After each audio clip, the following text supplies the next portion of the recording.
Yo no voy a ahondar mucho en la parte clínica ni en la... Vamos a tratar de no. La historia de esto comienza ya por el 2002, cuando Kriver en Francia hace el primer TAVI en un humano. Recording in progress. Perdón, no sé qué pasa acá. Bueno, hace su primer,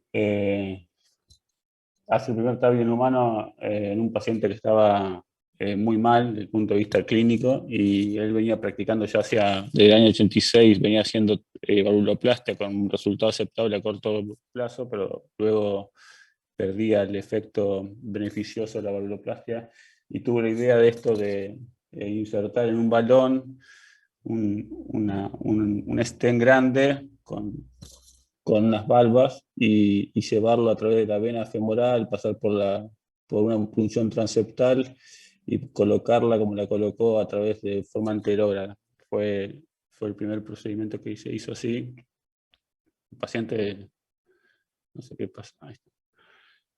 El paciente sobrevivió al procedimiento y bueno, después eso se empezó a popularizar, se empezó a abordar de otra forma y que ahora lo vamos a ver. La estenosis aórtica, cuando hablamos de TAVI, hablamos más que nada de estenosis aórtica, más que sabemos que se puede aplicar en otros pacientes, mucho menos frecuentemente, pero la estenosis aórtica es una enfermedad degenerativa. La causa más importante de estenosis aórtica se produce por cambio degenerativo en la válvula aórtica, que aumentan la cantidad de calcio en las valvas, el grosor, se activan lipoproteínas, se deposita en las válvulas y se oxidan, produciendo una inflamación crónica y se transforman en osteoblasto y generan calcio, y otras alteraciones de las válvulas que son frecuentes pueden ser congénitas, como la válvula aórtica bicúspide, o una enfermedad reumática en países en vía de desarrollo. Es altamente prevalente, que eso, bueno, ya no es una calcificación de la valva, sino que es una fusión de las comisuras y no hay generalmente calcificación. Como vemos, la prevalencia de la estenosis aórtica aumenta con la edad, y a partir de los 75 años se estima que entre un 3 y un 5% de los pacientes tienen estenosis aórtica. Acá vemos que el pronóstico de los pacientes con estenosis aórtica es malo a lo largo del tiempo, y la sobrevida no es la misma que los pacientes que no tienen enfermedad, y que esta enfermedad insidiosa, que comienza con cambios muy sutiles en las válvulas y que progresivamente se va haciendo este continuum en el sentido de mayor calcificación, mayor cierre de la valva y el comienzo de los síntomas, que puede ser variable, pero que aproximadamente aparecen en un periodo de tiempo de más o menos 7, 8 años, empiezan desde que el paciente tiene esclerocalcificación aórtica, que vendría a ser el marcador de una etapa muy, muy temprana de la enfermedad. La progresión es lenta, pero una vez que se empiezan los síntomas, la sobrevida es muy pobre. Vemos que en el cohorte de pacientes del partner B, que eran los inoperables, un 51% de mortalidad tuvieron al año estos pacientes. Y esto se debe principalmente bueno, angina, a síncope o a insuficiencia cardíaca. Y sabemos que esta estenosis de forma anual genera una disminución del orificio valvular por año de 0,1 centímetros cuadrados. Bueno, ¿qué pasa con los pacientes asintomáticos? Antes se pensaba que los pacientes asintomáticos eran un grupo de bajo riesgo, en el sentido de esperarlo al paciente, pero con los últimos estudios recientes en poblaciones asintomáticas y la sobrevida en esta población con pacientes con estenosis aórtica severa, pero que son asintomáticos, vemos que a 5 años una gran proporción de pacientes presenta o insuficiencia cardíaca o muerte, así que no sería una entidad tan banal, porque no solamente no tengan síntomas, y entonces en esos pacientes se está buscando qué otros estudios pueden ser beneficiosos para definir cuándo es el momento de la intervención. Entonces ahí aparece el eco strain, un concepto nuevo que es la primera fase de la fracción de eyección, que bueno, muestra la fracción de sección en la primera parte que sería también predictor de que ese paciente, si cae esa primera fracción de eyección sub 1 sería candidato a una cirugía, o la resonancia magnética para mostrar fibrosis, que está en etapas tempranas de la enfermedad y que generalmente luego del reemplazo eso no regresa a una cosa, a una parte como estaba antes, o los biomarcadores, por ejemplo, que bueno, ahora han perdido un poco la relevancia, pero que el ProBNP o la troponina pueden ayudar a predecir, sobre todo el ProBNP, a predecir cuándo el paciente puede ser candidato a un reemplazo. Pero bueno, sabemos que la estenosis aórtica entonces genera muerte, a 5 a 2 años hay una disminución de la sobrevida de los pacientes, y que la única terapia aprobada o que ha cambiado el pronóstico de la enfermedad es el reemplazo, sea quirúrgico o por TAVI. Pero bueno, no todos los pacientes son candidatos a cirugía. Hay una proporción de pacientes muy alta en los diferentes registros pre-era TAVI, y como vamos a ver después también en la era TAVI también, que hay aproximadamente un 30 o 40% de los pacientes que tienen estenosis aórtica y que tienen indicación quirúrgica que no llegan al reemplazo valvular por algún motivo, o porque son añosos, o porque tienen una cirugía previa, o porque tienen una fracción de eyección deprimida, o son EPOC. Y bueno, como una población de avanzada edad, generalmente estas comorbilidades coexisten en el paciente con estenosis aórtica, por eso tan difícil el manejo de estos pacientes. Y acá, como vemos en la era TAVI también, 20 y pico % de los pacientes que tenían indicación de reemplazo no lo hicieron.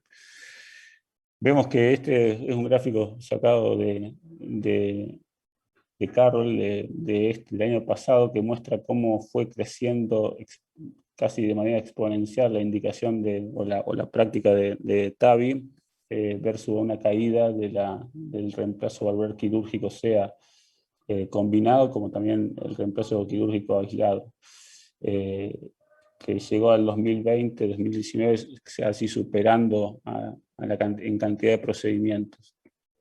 Se practica en casi todo el mundo. Hay países con un alto volumen como son Estados Unidos o Europa, principalmente Francia, Alemania o Suiza, son países en los cuales se practica mucho este procedimiento. Entonces, bueno, cuando llegamos al diagnóstico de estenosis aórtica por el eco y por los síntomas del paciente, que son los dos pilares fundamentales en la evaluación de estos pacientes, hay una clasificación no tan vieja, hace unos años atrás, que agrega esto que yo antes dije, etapas de enfermedad cardíaca, con criterios de no daño cardíaco, de mínimo daño cardíaco, o de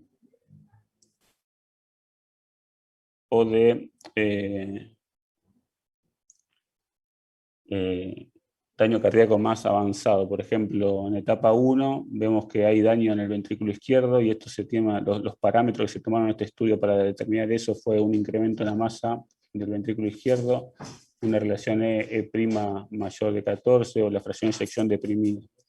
Cuando hablamos de un daño en la aurícula izquierda o en la válvula mitral, tomaron índices el tamaño de la aurícula izquierda indexado por metro cuadrado, la insuficiencia mitral más que moderada, o la fibrilación auricular. Y en etapa 3 se toma la alteración sobre ya la vasculatura pulmonar o el daño tricuspidio, teniendo valores de hipertensión pulmonar o de insuficiencia tricuspidia moderada severa. Y como última etapa, en el estadio 4, los investigadores tomaron que la disfunción ya moderada severa del ventrículo derecho. Estas 4 etapas, etapa 0, etapa 4, vemos que a lo largo del tiempo el pronóstico es diferente en estos pacientes, y que claramente son predictores. Este daño cardíaco que genera la estenosis aórtica por el aumento de la sobrecarga constante del ventrículo izquierdo genera a lo largo del tiempo una disminución de la sobrevida de estos pacientes. Entonces, esta clasificación de la última guía de valvulopatía de 2020 divide a estos pacientes según estos criterios ecocardiográficos en varias etapas, A, B, cuando todavía no hay un daño o por lo menos no de la estenosis aórtica severa, y luego en etapa C, cuando ya la estenosis aórtica es severa pero asintomática, dentro de eso lo dividen en dos lugares diferentes, si tiene buena función ventricular o si tiene caída de la función ventricular, que se considera caída de la función ventricular cuando es menor de 50%, y en estado D, que es cuando ya la estenosis aórtica severa, de la clásica que nosotros conocemos, o por lo menos la que más tratábamos, es que el paciente que tiene una velocidad aórtica máxima de 4 metros por segundo, con un gradiente medio mayor de 40 milímetros de mercurio, y bueno, esto no es tan importante, pero el área valvular aórtica menor de 1 centímetro cuadrado o indexado por superficie corporal menor a 0,6, que no debe ser esto un parámetro para objetivizar la gravedad, sino lo que dije antes. Bueno, y en ese estadio está el paciente ya cuando desarrolla síntomas, que esa tiende a ser la clásica indicación de reemplazo valvular, cuando tiene síntomas de disnea en el esfuerzo, cuando decae la tolerancia al ejercicio, cuando tiene insuficiencia cardíaca, cuando tiene angina en el esfuerzo o síncope. Dependiendo de los síntomas, como vimos antes, el pronóstico va a ser diferente. Después tenemos dos entidades más reconocidas por la guía, que es la estenosis aórtica con mala función ventricular, en el cual al paciente se le hace un estrés con dobutamina y se determina que es una verdadera estenosis aórtica porque ese gradiente, esa velocidad aumentan con la infusión de sinotrópico, o si el paciente tiene una estenosis aórtica de bajo gradiente con normal fracción de eyección, pero bajo flujo paradojal. Entonces, dependiendo de esos estadios, uno considera el reemplazo valvular según tenga síntomas y la gravedad de la repercusión hemodinámica en el ventrículo izquierdo, como vemos en esta figura. Pero hay unos grises, entonces ahí está la estenosis aórtica moderada, que hacíamos con estos pacientes, está la estenosis aórtica severa, con función ventricular normal en paciente asintomático, verdaderamente asintomático, porque uno primero hay que descartar que este paciente, como es tan insidiosa la enfermedad, haya no desarrollado síntomas porque haya limitado su actividad física, haya dejado de hacer la actividad que hacía. El paciente se va acostumbrando, entonces no puede decir que un paciente es asintomático si uno no le hace una prueba de esfuerzo y determina ahí si hay alguna variable que hable de que ese paciente no es asintomático. Por ejemplo, que caiga la presión en el esfuerzo, o que haga algún tipo de depresión del segmento de ST, pero sobre todo la caída de la presión en el esfuerzo.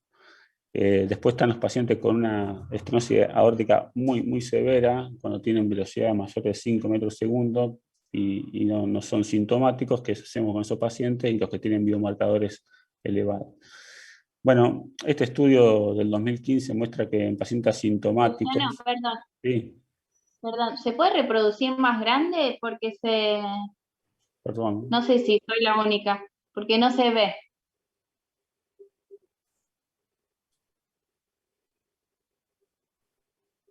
Que son chiquitas ahí la ves.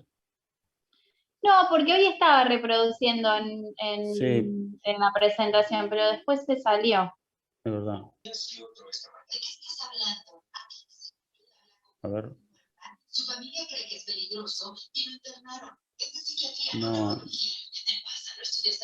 ¿Ahí se ve mejor o no? Porque no sé qué pasó que se salió. Y allá en reproducir doc, ¿no? Ah, perdón. Había salido del coso. Ahí está. Ahí está. Perdón.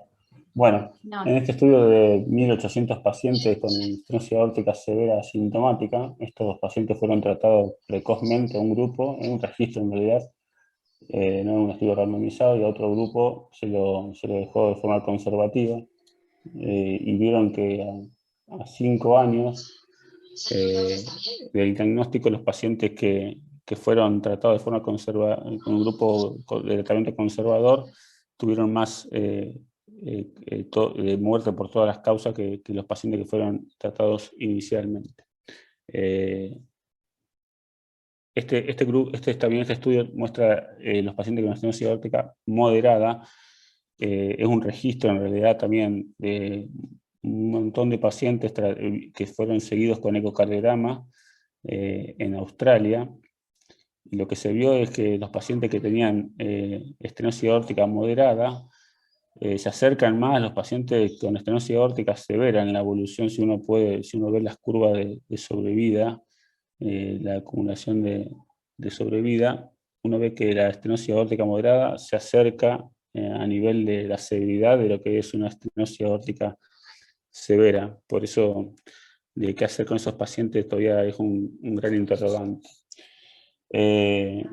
Entonces, para definir un poco cuál es el momento de reemplazo valvular aórtico, uno tiene que basarse en este algoritmo de la guía, en el cual si tienes o no tienes síntomas, en qué etapa está de la enfermedad cardíaca, si tiene o no tiene buena función ventricular, y el test de esfuerzo, y que en menor medida podemos usar el BNP, la progresión rápida de la enfermedad, y algunas otras variables que nos pueden ayudar a definir mejor estos pacientes. Pero bueno, claramente el paciente que se va a beneficiar es el sintomático, que tiene una velocidad mayor de 4 o un gradiente mayor de 40. Ese sí o sí tiene que ir a reemplazo valvular aórtico, sea por cirugía o sea por TAVI. Después lo vamos a ver cuál elegir en una y cuál en otra. Un paciente que tiene una velocidad aórtica menor de 40, con un área menor de 1 centímetro, pero que tiene función ventricular preservada, tiene que ir a reemplazo. Si tiene mala función ventricular y se hace eco con dobutamina y eso aumenta, bueno, tiene que ir a reemplazo. Y si no tiene mala función ventricular, habría que ver el volumen sistólico del ventrículo izquierdo, si es menor a 35 milímetros metro cuadrado, y bueno, los síntomas son probables debido a la estenosis aórtica, debería reemplazo. Y después los estadios C con una velocidad mayor a 4 metros segundos sin síntomas, pero que tengan mala función o que tengan otra cirugía cardíaca por otro motivo, ya son indicaciones clase 1, todas esas. Después está la clase 2A y 2B en menor jerarquía. Bueno, hay una construcción importante de evidencia con respecto a la válvula Altavi. Creo yo que es el procedimiento médico que más elegante estudio tuvo desde que se inició y cómo fue estudiándose y cómo fueron cada vez más adquiriendo poblaciones de menor riesgo. Es la verdad claro que fueron todos estudios bien diseñados y que demostraron que es segura y que es efectiva el TAVI versus la cirugía. Tenemos, dependiendo del riesgo del paciente y de los años, tenemos varios estudios. Los más conocidos por ustedes son los Partner, el Notion, el SAR-TAVI, Partner 3, que en bajo riesgo, el Evolut R de bajo riesgo, y bueno, después los otros estudios que han comparado cabeza a cabeza diferentes tipos de válvulas. Generalmente hay comparaciones entre válvulas autoexpandibles versus balón expandible de diferentes empresas.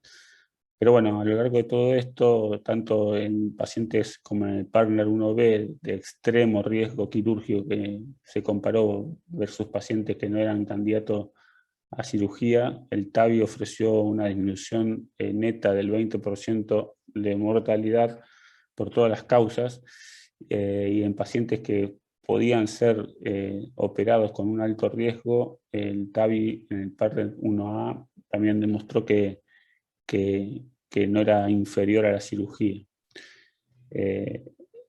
Ahora lo vamos a ver con más detalle, y hay un montón de registros que también han mostrado la seguridad y en el mundo real de este dispositivo.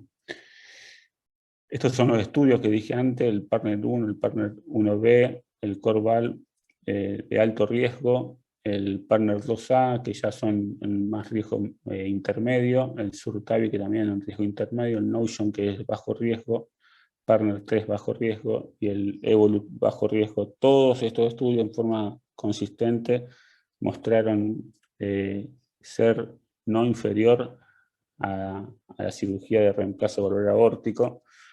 En estudios, son estudios randomizados que han mostrado no inferioridad de un procedimiento con otro. Obviamente cada uno de los procedimientos tiene su ventaja y sus desventajas, y eso lo vamos a ver más adelante.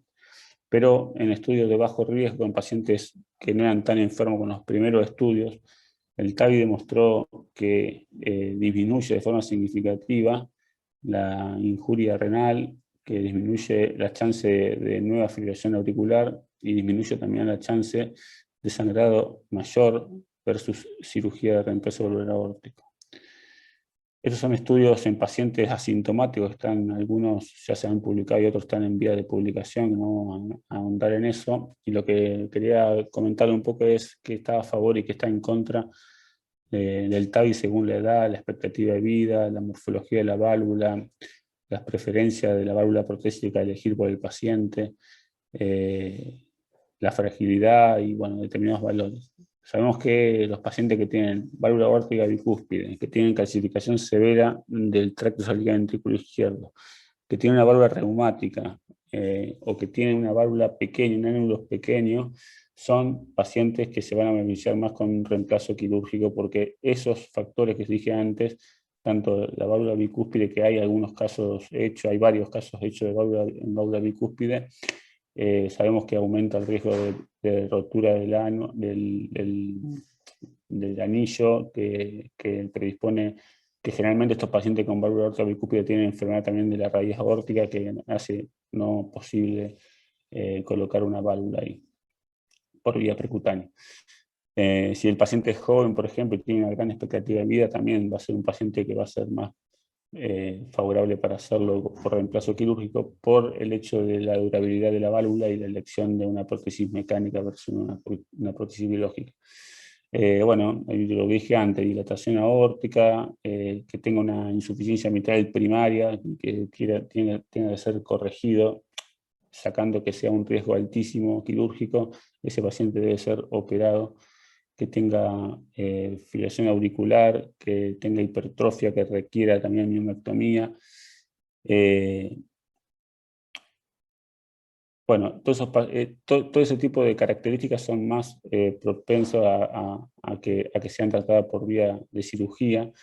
En cambio, por TAVI, la calcificación de la válvula, o que sea triválvula, es más a favor de TAVI, que se elija en el paciente una bioprótesis.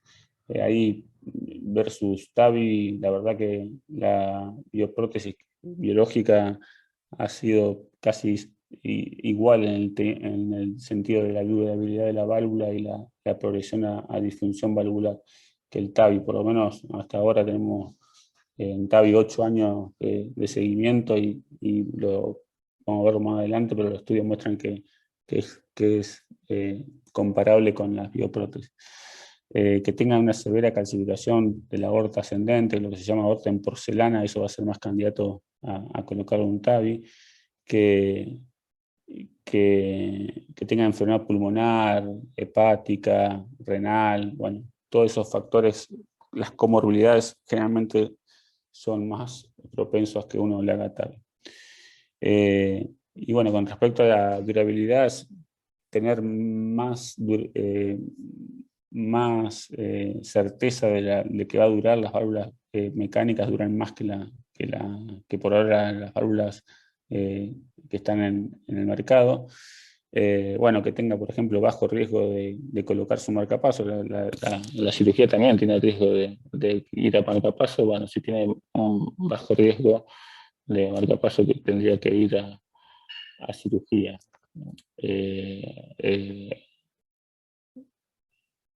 Bueno, que todas igual, tanto el TAVI como la cirugía, mejoran los síntomas, mejoran la calidad de vida en los test de calidad de vida. Y bueno, por ejemplo, si uno quiere evitar las complicaciones vasculares, debería ir a reemplazo quirúrgico. Hay alguna escala de riesgo que no sé si ahora en Argentina todavía, obviamente en el mundo se usan, ¿no? Pero digo, ahora con esto de las TAVI que se pueden usar en bajo riesgo, quedaría como un poco para justificar. Antes nosotros necesitamos justificar el implante de una válvula en pacientes de riesgo alto, porque si no, y todavía lo hacen, ninguna obra social acá en Argentina considera un TAVI en bajo riesgo, ¿no? Pero bueno, estos son el STC, que muestra un bajo riesgo menor de 4%, intermedio de 4 a 8 y alto riesgo mayor de 8. Y acá podemos ver las curvas de sobrevida a los 24 meses. Si los pacientes tienen un mayor riesgo de 15%, la verdad andan mal con una o con otra cosa. Si con tratamiento estándar o con TAVI o con reemplazo valvular. Y el otro score más usado, después hay un montón de scores más, y estos scores se han desarrollado para la cirugía, no para el TAVI. Hay scores específicos de TAVI, pero la verdad que no se usan. Este es el Euroscore 2, que también toma algunas variables, como la edad, el sexo, después vamos a ver, que predisponen al riesgo quirúrgico. Estos scores no tienen en cuenta, por ejemplo, la fragilidad, que es una cosa muy importante en estos pacientes que son pacientes añosos. En un registro de 1020 pacientes con una edad media de 82 años, la prevalencia era de un 26, un 68%, y esa discrepancia en la prevalencia de fragilidad se debe a que se usaron diferentes tipos de score de fragilidad. Este que muestro acá, que considera un poco el tema de la fuerza en las piernas, la capacidad cognitiva del paciente, a nivel hematológico si está o no está anémico, y a nivel de su estado cicatrizal, sería su capacidad de cicatrización, si la albúmina plasmática. Esos 4 valores pueden determinar un score que, bueno, el punto máximo son 5 puntos, caíse, y bueno, es extrema fragilidad, y cualquiera de los 2 métodos, TAVI o cirugía, el paciente va a andar mal, y quizás sea fútil hacer un TAVI en un paciente muy, muy frágil. Pero bueno, es algo que escapa a los scores tradicionales y que se está tomando mucho en cuenta a la hora de definir un paciente para reemplazo valvular aórtico. Otros riesgos, bueno, lo que dije antes, fibrosis pulmonar, aorta en porcelana, que tenga el pecho irradiado, que tenga una mediastinitis previa, que esté en un estado nutricional bajo, o que tenga déficit cognitivo, son todas cosas que están fuera de los scores habituales y que uno tiene que considerar, no uno, sino el Heart Team tiene que considerar a la hora de definir si un paciente es candidato o no. La edad tiene que haber un balance entre la expectativa de vida y la durabilidad de la válvula. Eso es fundamental, que el Heart Team considere eso a la hora de definir si un paciente va a reemplazo o no, depende de cuántos años viva.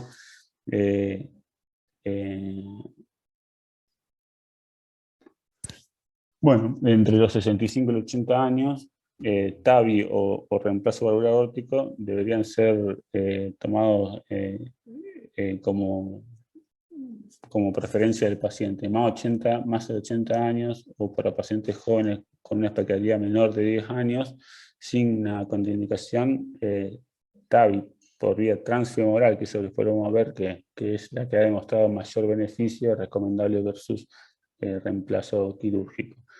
Y bueno, lo que había dicho antes, la durabilidad de la válvula, se estima que hasta ahora se puede saber con certeza de que tiene buena durabilidad por 8 años, así que ese dato hay que tenerlo en cuenta y esperar estos estudios en bajo riesgo de acá a años venideros, a ver si esa durabilidad se mantiene. Pero bueno, las guías recomiendan el reemplazo quirúrgico en menores de 50 años con válvula mecánica, entre 50 y 65 años puede ser mecánica o protésica, pero reemplazo quirúrgico, por el tema este de que hablábamos antes, de la expectativa de vida y la durabilidad, y a partir de ahí, bueno, puede ser tanto TAVI como reemplazo quirúrgico, y más de 80 años, el reemplazo quirúrgico, ahora lo ponen como una clase 2A, con bioprótesis versus TAVI, porque bueno, el TAVI ha demostrado mejores perfiles hemodinámicos que la válvula por bioprotésica. Esto es con relación al sexo, si hay alguna cosa para hablar sobre sexo y TAVI. Sabemos que en un metaanálisis de los estudios del Partner 1, de A, del Corval de alto riesgo, el Partner B en Notion, vemos que hay una disminución a favor del TAVI de mortalidad, y que si vemos el análisis sobre el sexo, vemos que las mujeres tienen mayor beneficio que los hombres en TAVI versus cirugía. Entonces, bueno, en mujeres parece ser que sería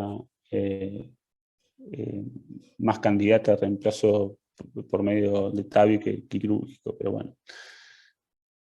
La enfermedad coronaria es muy importante a la hora de definir si un paciente va a ir a TAVI o va a ir a cirugía. La enfermedad coronaria se encuentra presente en cerca de la mitad de los pacientes con estenosis aórtica.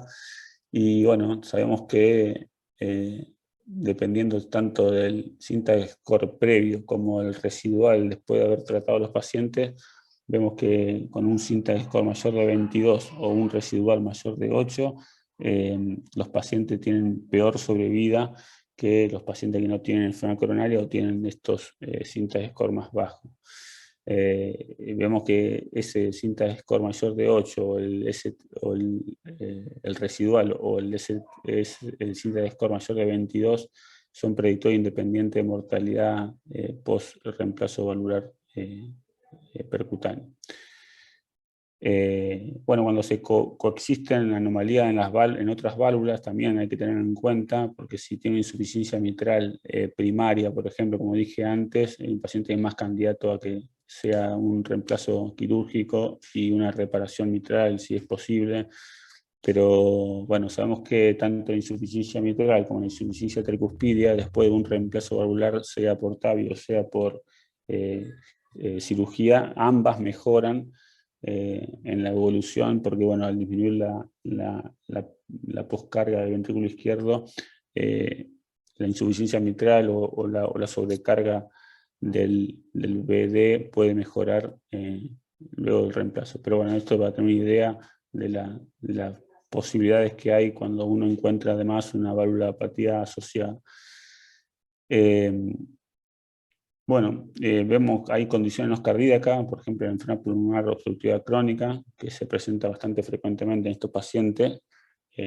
TAVI ha sido asociado con tanto a nivel intrahospitalario, una mortalidad un poco menor costo y menor estadía hospitalaria en 1.200 pacientes de un registro a nivel en los Estados Unidos. La enfermedad hepática también, TAVI comparada con reemplazo quirúrgico ha sido asociado con menor mortalidad y en insuficiencia renal, como vimos antes, también TAVI ha disminuido la progresión de la enfermedad renal en los pacientes versus cirugía. Lucho, Bueno, perdón, sí, se va a cortar, queda un minuto porque se cumplen los 40 minutos, así que hay que volver a entrar con el mismo usuario y contraseña. vale.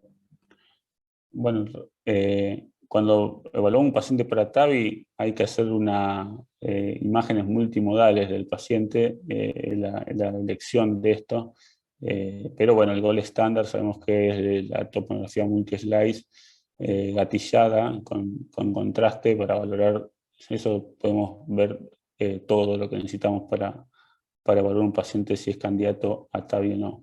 Obviamente el ETE, el ecotrans esofágico con 3D o el transtorácico también con 3D, podemos ver la válvula aórtica y a veces subestima la dimensión del anillo aórtico, pero puede dar información relevante en pacientes que no pueden ser sometidos a contraste.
Recording in progress.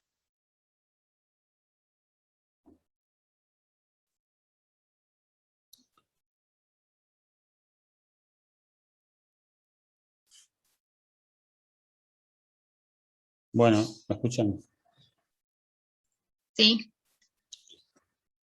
Bueno, lo que venía diciendo es que la TAC Multislice con contraste gatillado para ver bien lo que es el diámetro del anillo, la altura del nacimiento de las arterias coronarias, el diámetro de la aorta a nivel de los senos valsalva, los accesos y un montón de datos que nos van a servir.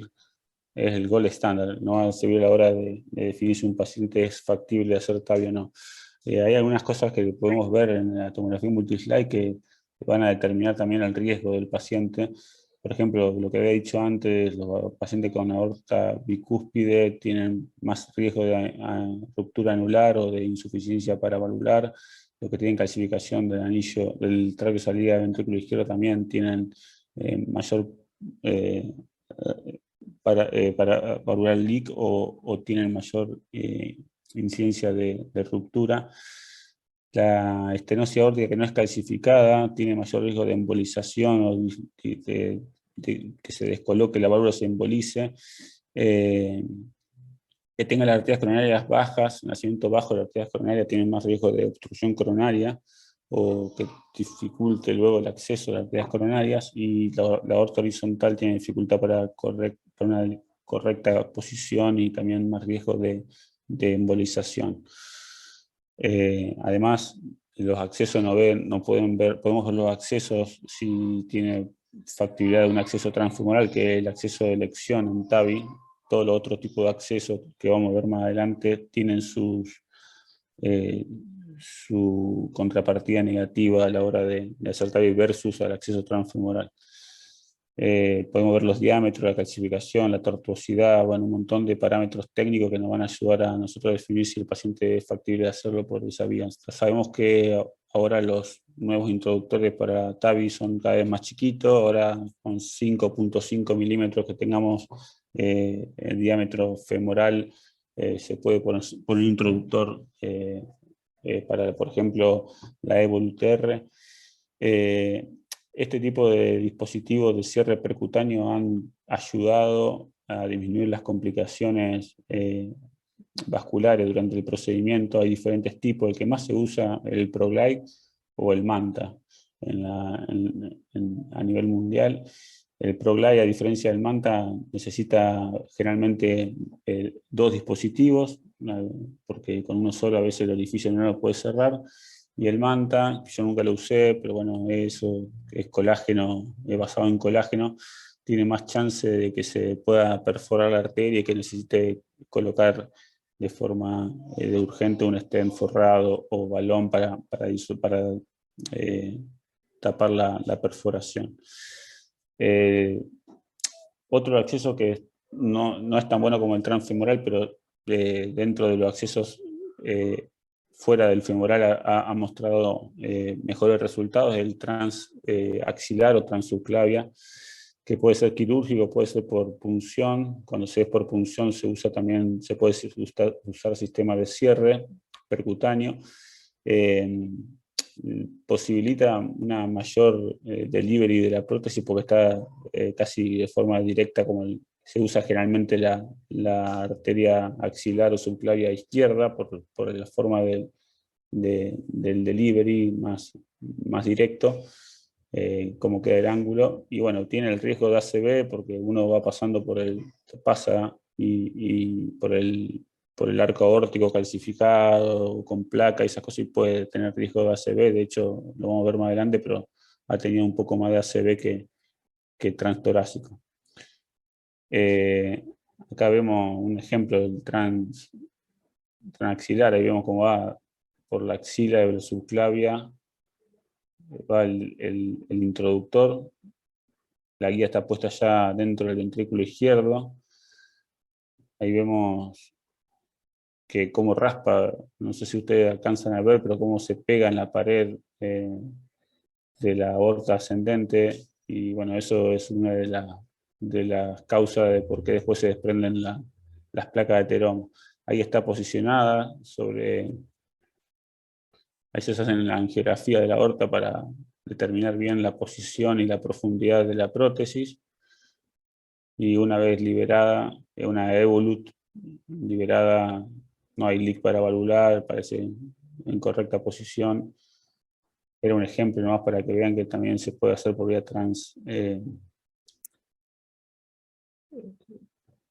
transaxilar.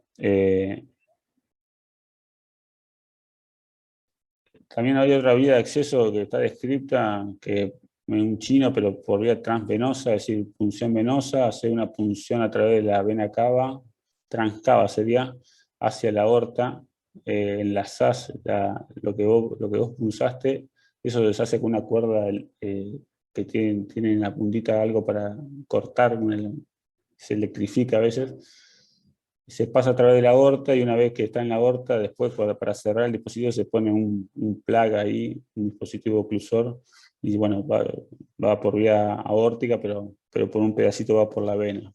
Una cosa bastante rara, pero bueno, se ha usado, digo, en algunos otros casos que no tenían acceso femoral. Es interesante eso porque bueno, uno evita el acceso transtorácico, que es el que ha mostrado peores resultados. Esto es una línea de tiempo de cómo fueron los diferentes accesos en la evolución de los accesos.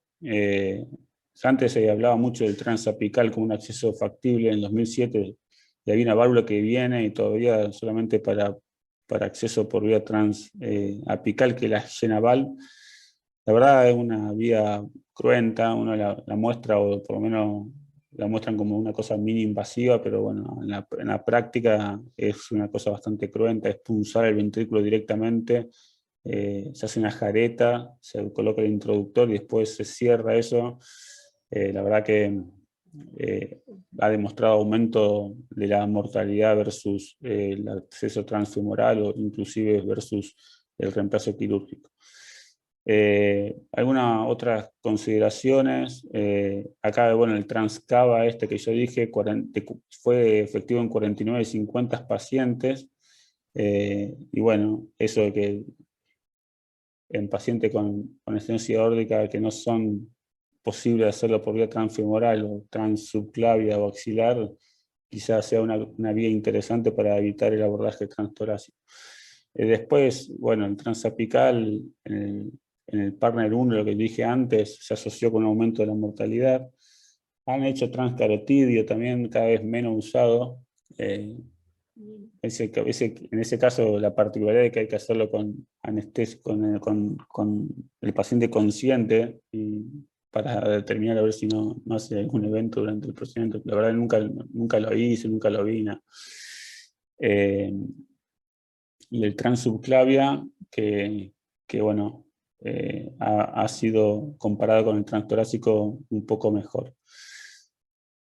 Bueno, durante el procedimiento de TAVI, ¿qué tenemos que tener en cuenta? A la hora de una ya definido que el paciente va a ir a TAVI, ¿qué son las consideraciones que hay que tener en el planning del implante? Bueno, en anestesia se ha visto que la sedación con una sedación consciente del paciente es mejor que la anestesia general. Obviamente la anestesia general puede estar solamente indicada para los casos que no son por acceso femoral, o que uno anticipa que el procedimiento va a ser muy complejo o largo. Bueno, uno quizá ahí sí le haga anestesia general al paciente.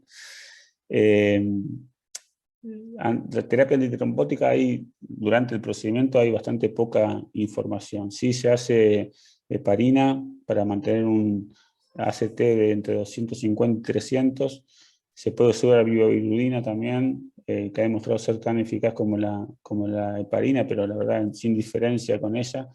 Pero bueno, en pacientes que son alérgicos a heparina se puede usar. Y no mucho más sobre la terapia antitrombótica durante el implante.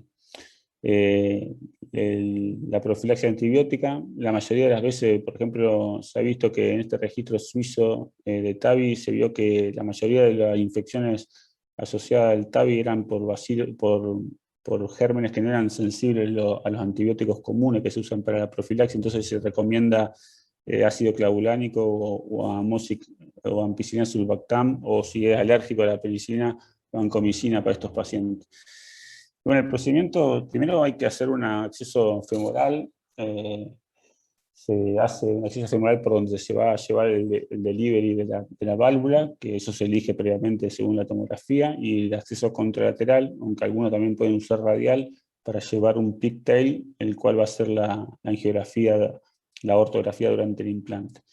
Después del acceso, una vez que se consigue el acceso, se ponen los sistemas de precierre, si va a usar sistemas de precierre, esto para caso obviamente por punción, también se puede hacer por disección, pero yo estoy hablando como se hace a nivel mundial habitualmente, se pone esto, se pone el precierre, después se lleva el delivery, que habitualmente son entre 14 y 18 French, se coloca dentro de la vena,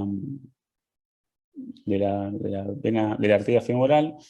Después con un catéter, bueno, se tiene que poner un catéter, se puede o no, eso depende, hay algunos casos que se usa solamente la guía que uno pone dentro del ventrículo izquierdo para el implante, se usa como para eso, para generar el marcapaseo que es necesario para el implante, que es el marcapaseo a través de la guía esta Safari o la otra, que viene para TAVI, que tiene una forma específica para TAVI, que tiene un rulo en la punta que es atraumática para el ventrículo izquierdo.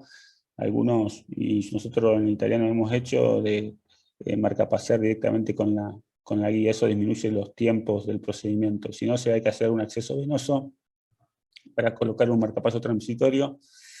Después, bueno, hay que, dependiendo de la tomografía, hay que ver en qué momento, en qué plano se ven las tres cúspides de la válvula, la cúspide no coronariana, la coronariana derecha y la coronariana izquierda, en un solo plano, con un amplat izquierda, con un catéter bastante largo en la curva. Ese ayuda, o es el que más se usa para poder atravesar la válvula aórtica. Recuerden que esta válvula aórtica es poca, no se abre muy bien, está con estenosis aórtica severa justamente, está calcificada, todo, entonces hay que usar un catéter que apoye bien sobre ese lugar y con una guía, sea hidrofílica o metálica, lo que sea, pero generalmente recta, uno trata de cruzar la válvula. Una vez que cruzó la válvula, progresa el catéter Amprax, retira la guía esa, por una guía J común y corriente que usamos para intercambio, y sube y pasa a través de la válvula un catéter pigtail. En ese momento uno puede tomar parámetros de gradientes para ver la severidad previo al implante, y con el pigtail ya ahí en el ventrículo izquierdo, uno ahí sí pone la cuerda que tiene una marca especial, que este loop que tiene en la punta. Bueno, la que más usamos es la Safari, pero hay otras. Eso lo coloca dentro del ventrículo izquierdo y ya esa cuerda permite bajar el balón. Si va a hacer predilatación, que puede hacer predilatación, pero no es necesario ahora hacer predilatación. Hay que tener cuidado con el calcio, y si se va a hacer predilatación, que sea un balón que tenga el orificio 1 a 1 con el orificio del anillo aórtico. Una vez hecho, ¿no?, predilatación, ahí se sube la válvula del sistema que va a ser, dependiendo del que se haya elegido. Otra de las vistas que se puede usar es vista que se superponen las dos senos, que las que vemos a la derecha de la pantalla. Eso para casos de válvulas, uno cuando la quiere dejar lo más arriba posible de las cúspides, lo más cerca posible de las cúspides, no tan adentro del tracto del ventrículo izquierdo, para disminuir el riesgo de marcapaso permanente, se puede usar esa vista también. Bueno, y las válvulas que tenemos a disposición acá en Argentina básicamente son esta, que es la Sapiens 3, una válvula autoexpandible, de bobina, de pericardio bovino, que tiene una pollera para reducir el leak paravalvular. Tiene 3 marcas que uno cuando está colocando las puede ver, que son esas líneas rojas que vemos ahí. Bueno, esas determinan en qué lugar de la válvula se debe colocar. Vienen en diferentes tamaños. Si uno está está el anillo aórtico, está entre uno u otro, se elige generalmente un poquito más grande, haciendo un poquito de oversizing para, es decir, de sobredimensionar para evitar el riesgo de que se disloque o que se embolice. Y durante un marcapaseo para bajar la presión sistólica a menos de 60, se realiza la insuflación del balón de forma paulatina y se deja 3 segundos habitualmente insuflado a máxima dilatación, y después se controla con una angiografía si hay o no leak paravalvular, y con eco también si hay leak paravalvular o no, y si en caso de que haya, bueno, ahí se toma la conducta dependiendo de si hay o no, depende de la causa, si es porque hay un poco de calcio que está subexpandiendo la válvula o lo que fuera, se soluciona con una postdilatación o colocando una válvula dentro de la válvula ya puesta. Acá vemos cómo Sapiens ha cambiado un poco el diámetro del primer implante que lo hizo Kriver allá en Francia, que tenía 24 French, a los actuales que tienen 14 French, sea la válvula que sea de 23 a 29 milímetros, es 14 French. Eso obviamente uno de los factores que ha disminuido las complicaciones vasculares en el implante. Después hay otra válvula que es también muy conocida o conocida por ustedes seguramente, que es la Evolut R o la Pro, que es una válvula autoexpandible nitinol. Esta válvula es de Medtronic, está muy validada por estudios tanto en alto como en bajo riesgo. Y bueno, acá vemos la imagen esta que yo dije de la superposición de las cúspides. Y bueno, esta válvula tiene la capacidad de poder ser reposicionable. Si uno está conforme como la está colocando, puede reposicionarla en un punto, puede reposicionarla y volver a subir o bajar y volver a liberarla hasta que está conforme con la posición. Este tipo de válvula tiene una fuerza radial que a veces hace necesario la postdilatación para evitar los leaks paravalvulares. Y bueno, esta es la que más se usa para mí, porque es la Accurate Neo, que es la de Boston, que también es autoexpandible. Ahora salió una que tiene una pollera un poco más grande para evitar el leak paravalvular. También tiene un sistema de delivery a rosca, que uno tiene 2 rosquitas, una que se libera primero y que va a liberar unas coronas, y después hasta ahí la válvula puede ser modificable en su posición, y después hay un punto de no retorno en el cual se libera la válvula generalmente. En este caso no es necesario marcapasear durante el implante, sí, a veces lo hacen en la autoexpandible de la Evolut, no a 180 como una valvuloplastia, sí, pero sí a 90, 120 latidos por minuto para estabilizar mejor la válvula. Bueno, ¿cuáles son las complicaciones del implante valvular aórtico? Bueno, lo que dijimos antes, el leak paravalvular, que eso ha demostrado en la sobrevida, sobre todo el moderado severo. No se sabe bien cuál es la incidencia en la sobrevida que tengan los leves, pero en los estudios de bajo riesgo se vio que un 40% de los pacientes tenían leak paravalvular leve. Eso es una incógnita que pasa más adelante con eso, pero en el mundo real, en el registro de TVT del 2019, vimos que hay 1.5% de moderado severo. Y después en estudios randomizados en el Partner 3 de bajo riesgo 0.8%, y en el Evolut de bajo riesgo 3.4%. 0.8% en el Partner 3 y 3.4% en el Evolut de bajo riesgo. Sabemos que las válvulas autoexpandibles tienen más predisposición de generar leak que las balón expandibles. La otra complicación que es devastadora es la ruptura anular, la que dije antes, es rarísima, menos de 1%, pero bueno, cuando pasa es casi mortal. Que no sé, puede ser que esté media contenida y a uno le dé tiempo a hacer alguna otra cosa, llevarlo a cirugía o ponerle una válvula o lo que fuera, pero la verdad que produce un colapso circulatorio grave, que se rompa el anillo de la válvula. Y eso pasa, como dije antes, en las balones expandibles, por la presión que uno genera, pero cuando hay calcio en el tracto de salida ventrículo izquierdo o en las cúspides de la válvula aórtica.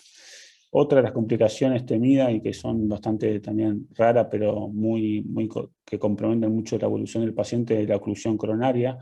Eso pasa cuando las arterias coronarias nacen menos de 10 milímetros, a eso ya hay una contraindicación. Depende del manufacturero de la válvula, es decir, hay válvulas que aceptan hasta tantos milímetros y otras que no, pero menos de 10 milímetros casi todas son una contraindicación relativa para colocarla. Que sean los senos basales chiquitos o que tengan mucha calcificación en las valvas, son factores predisponentes para esto. Y bueno, la otra que hablamos antes era la dislocación o la embolización, también es muy poco frecuente, pasa más en las válvulas no calcificadas, pero esto incrementa el riesgo de mortalidad de 30 días, porque bueno, uno puede poner otra válvula dentro de la válvula o puede aplastar la válvula en la parte, como han hecho, aplastar la válvula en la aorta, en alguna parte de la aorta y poner otra válvula, pero bueno, independientemente de la solución que se pueda dar en ese momento, la embolia produce aumento del riesgo de ACV y de mortalidad. Estas son técnicas que se usan para evitar o para solucionar cuando se ocluye una arteria coronaria. Basílica es con una cuerda también electrificada para cortar el pedacito de valva que está obstruyendo el nacimiento de la arteria coronaria. Y la otra chimenea, uno pasa primero los stent y después, si no va a quedar bien o uno sabe que va a tapar, retira o trae hacia aproximar los stent y hace ese sistema de chimenea y quedan los stent ahí en toda la aorta hasta la válvula. La verdad que no lo he hecho, pero bueno, son técnicas que se usan para evitar la obstrucción de las arterias coronarias o para solucionarlo, mejor dicho. Bueno, otra de las cosas, y esto es uno de los limitantes de la TAVI, es la alteración de la conducción auriculoventricular o el bloqueo de rama izquierda, que es frecuente que pase tanto en Sapiens como en Evolut, más en Evolut que en Sapiens. Bueno, esto predispone a un implante de marcapaso permanente, que no sabemos si, o hay por lo menos controversia de si eso va a cambiar la mortalidad, colocar un marcapaso a un paciente, pero sí, si el paciente es joven, aumenta el riesgo de infección del marcapaso, de que tenga que controlarlo, un montón de cosas que no está bueno que sucedan. Esto es la influencia de la colocación profunda en el implante. Mientras más profunda se coloca la válvula, los pacientes son más grandes o tienen, por ejemplo, el bloqueo de rama derecha previo, alguna otra cosa, o bloqueo de rama izquierda, son todos predictores de que el paciente se puede bloquear. Esos pacientes hay que tratarlo de ponerlo más cerca de la cúspide de la válvula. Después están las complicaciones vasculares, que también ha disminuido la incidencia sobre el tiempo. ¿Por qué? Porque la mejoría en la curva de aprendizaje y en los dispositivos, pero sigue siendo asociada a un incremento de la mortalidad alejada. Ahí vemos las curvas de mortalidad según tenga o no tenga complicación vascular, y vemos los cortes del partner por transfemoral A y el B, y vemos cómo el corte A, después de la curva de aprendizaje, cómo mejoraron esas complicaciones, mostrando de que la curva de aprendizaje y la experiencia del operador es fundamental a la hora de programar un dispositivo de esto. Bueno, entre las complicaciones vasculares están la disección, la perforación, que son las más frecuentes, y otras más. Y el stroke. El stroke también es una cosa que es devastadora, porque bueno, un paciente que no tiene nada y se sale del procedimiento con un stroke, la verdad es muy, muy feo. Habitualmente aparece en las primeras 24 a 48 horas post procedimiento. Se ha visto en un 2.4% en los últimos estudios recientes. Bueno, la filtración glomerular o el comienzo de una fibrilación auricular son factores que se asocian al stroke, como también la calcificación severa, la necesidad de predilatar, el no uso de sistemas de protección cerebral, que bueno, se pueden usar, son muy costosos, pero se pueden usar para evitar la embolia durante el TAVI.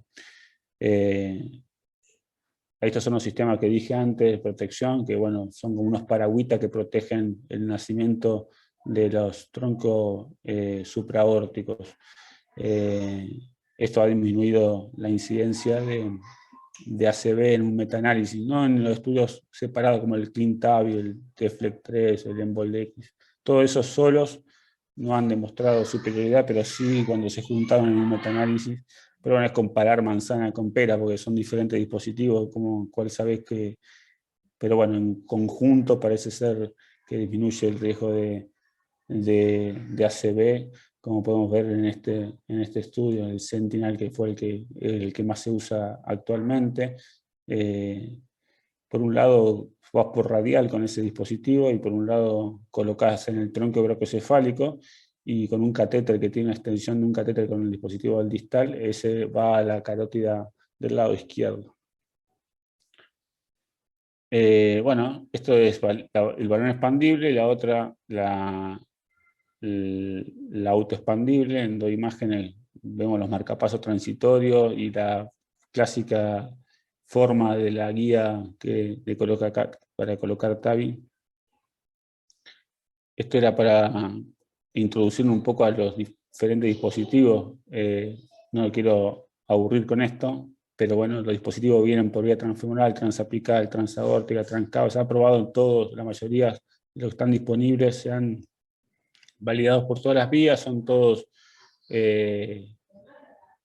los autoexpandibles son de nitinol, las Sapiens de cobalto y cromo, y tienen diferentes tipos de medidas que van de 20 a 29 en la Sapiens y hasta 34 milímetros en la Evolute o en la Pro Evolution. Esto es como también los diferentes dispositivos, tampoco lo quiero marear. Este es el manejo antitrombótico post-TAVI, donde hay bastante controversia. Hay muchos estudios que se han evaluado a ver si la doble terapia con aspirina y clopidogrel versus aspirina sola. Bueno, la cuestión más o menos es que hay que usar aspirina por indefinida, que es clase 2AB. Pero bueno, si el paciente es candidato a, por ejemplo, angioplastia, tiene que servir doble terapia, dependiendo de qué síndrome coronario tiene, y los anticoagulantes por 3 meses pueden ser considerados también factibles de administrar a un paciente post-TAVI, pero sí no usar aspirina en esos casos, solamente el anticoagulante que ha demostrado ser beneficioso con una tasa baja de sangrado. Rivaroxaban se ha probado en un estudio que es el Galileo, que demostró un aumento en la mortalidad y a bajas dosis, pero hay otros anticoagulantes directos que han mostrado ser seguros en TAVI. Esto es lo que veríamos la durabilidad, dependiendo de la expectativa de vida. Uno piensa que en 62 años va a durar más o menos 20 años de vida y así, bueno, dependiendo de eso uno elige si un procedimiento u otro. Estos son datos del partner sobre la durabilidad. También vemos que la mejoría en el gradiente y en el área se mantiene en el tiempo. Y este es del Notion, también a 60 meses, como los gradientes y el orificio, el área valvular efectiva y el gradiente se han mantenido iguales, sea cirugía o sea TAVI.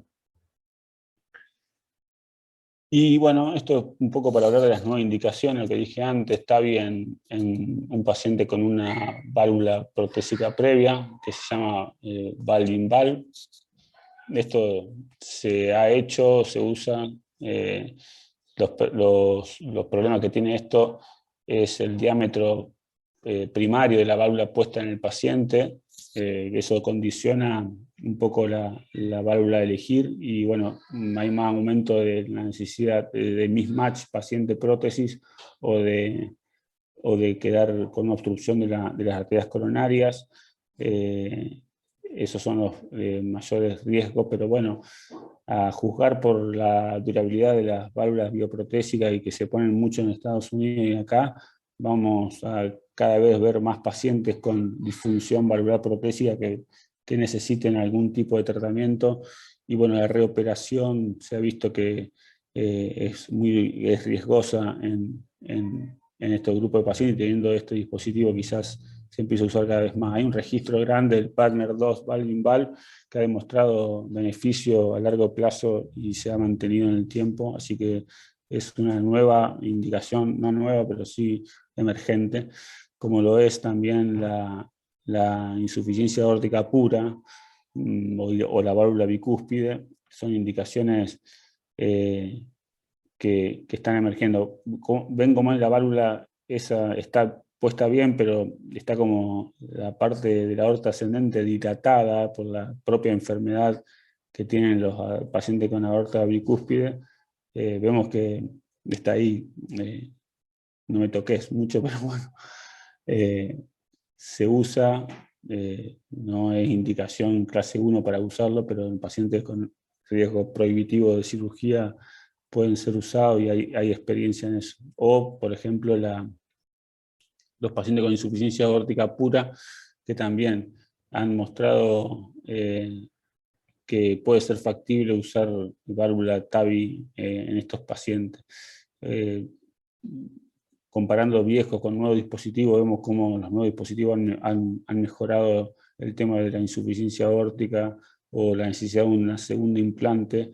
Pero bueno, hay que tener mucho cuidado. Estos pacientes tienen raíz aorta o el anillo dilatado, tienen un gran volumen eyectivo sistólico, están hiperdinámicos y tienen poco calcio habitualmente, que eso también nos ayuda porque el calcio nos ayuda a fijar la prótesis a veces en el anillo y a que no se mueva. Bueno,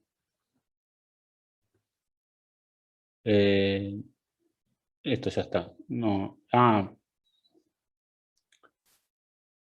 Esto muestra de que, bueno, los resultados del Partner y el Partner 1 ya no se pueden tener en cuenta como resultados contemporáneos de un implante de válvula transcatéter, porque bueno, fueron los estudios iniciales con dispositivos que ahora ya no se usan, incluso con vía de acceso que ya están tratando de no usarse, entonces los datos esos ya quedaron un poco en la historia y uno tiene que tomarse datos de los estudios de bajo riesgo para mostrar los beneficios del implante, las disminuciones en las complicaciones, tanto de hemorragia como el marcapaso que han tenido los últimos estudios, como el Partner 3 y el Notion. Así que bueno, es complejo el tema porque es una enfermedad que afecta a un grupo heterogéneo de pacientes con diferentes perfiles de riesgo, con un abismo un poco tecnológico con lo que se hace a nivel, como pasa muchas veces, como lo que hace a nivel mundial y lo que tenemos capacidad acá en Argentina de hacer, pero que es un procedimiento eficaz y seguro para tratar a un grupo de pacientes cada vez más importante por el aumento de la expectativa de vida y que esta patología produce un problema grave en la sobrevida de estos pacientes. Entonces, tener estos dispositivos al alcance para tratarlo, la verdad que ha cambiado radicalmente la historia natural de esta enfermedad. Muchas gracias.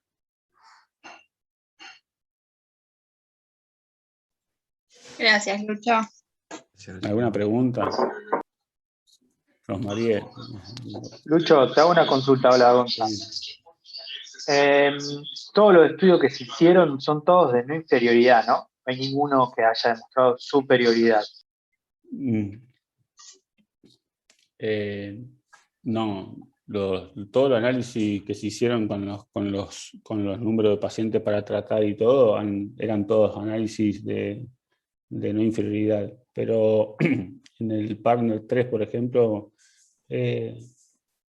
TAVI demostró ser superior a cirugía en algunos pacientes particulares que no estaban analizados, no eran grupos que se iban a tratar, es decir, no era endpoint que se habían preespecificado, pero sí en análisis de subgrupo mostró eso. Igual falta, yo creo que es difícil ganarle la cirugía.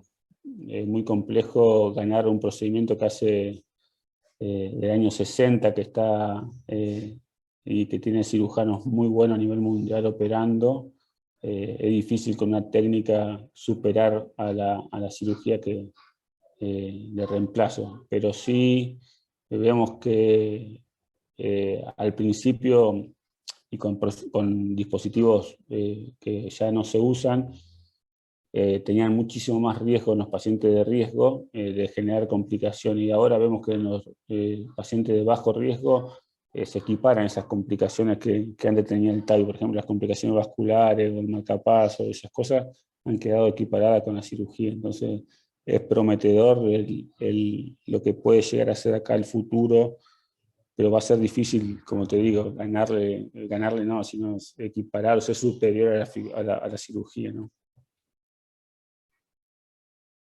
Bárbaro, gracias.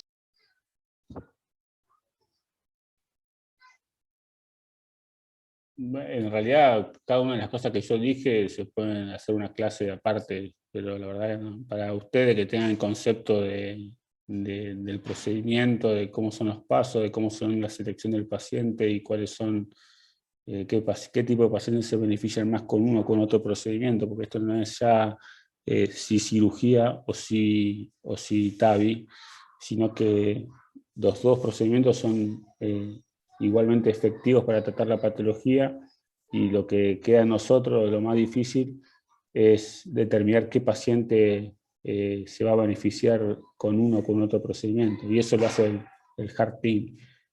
Clase de recomendación clase 1, todos los pacientes evaluados para TAVI o para reemplazo valvular aórtico en realidad tienen que ser sometidos a un Heart Team que conste de personas idóneas y experimentadas en el área para definir cuál es el mejor método para determinado paciente. Hay que individualizar bien el paciente para tratarlo de la mejor forma posible.